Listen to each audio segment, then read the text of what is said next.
হঠাৎ বিস্ফোরণ, আতঙ্কিত মানুষের ছোটাছুটি, আকুতিটা বাঁচার। একটু আগেও যাদের সময়টা কাটছিল খুব আনন্দে, যারা বাইরে ছিলেন তারা নিরাপদ স্থানে যাওয়ার চেষ্টা করলেও মূলত ভেতরে আটকা পড়াদেরই নিভে যায় জীবন প্রদীপ। এরপর একে একে ছুটে আসে অ্যাম্বুলেন্স, উদ্ধার অভিযানে যোগ দেয় হেলিকপ্টারও। খ্রিস্টীয় নববর্ষ ঘিরে সুইজারল্যান্ডের দক্ষিণ পশ্চিমের ক্র্যান্স মন্টানার অভিজাত স্কি রিসোর্ট বারে জড়ো হয়েছিলেন অনেকে, আর সেখানেই ঘটে বিস্ফোরণ। প্রাণ যায় অন্তত ৪০ জনের, আহত ১০০ জনের অনেকের অবস্থাই গুরুতর। পুলিশ জানিয়েছে নিহতদের মধ্যে অন্য দেশের নাগরিকও রয়েছেন।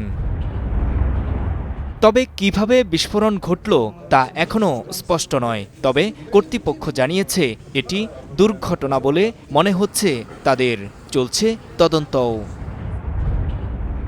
প্রত্যক্ষদর্শীরা জানিয়েছেন বিস্ফোরণের সময়টা ছিল ভয়াবহ। অনেক মানুষকে চিৎকার করতে শুনেছেন তারা। স্থানীয় প্রসিকিউটর ট্রিভিস পিলাউট সংবাদ সম্মেলনে জানিয়েছেন এটি কোনো সন্ত্রাসী আক্রমণ বলে মনে করছেন না তারা, সাধারণ আগুন বলেই বিবেচনা করা হচ্ছে। এদিকে ইতালি তাদের একটি বার্ন হাসপাতাল খুলে দিয়েছে দগ্ধদের চিকিৎসায়। দেশটির পররাষ্ট্রমন্ত্রী অ্যান্তনিও তাজানির মতে নববর্ষ উদযাপনের সময় ছোড়া আতশবাজির কারণেই এমন দুর্ঘটনা ঘটেছে। নূর মোহাম্মদ, স্টার নিউজ।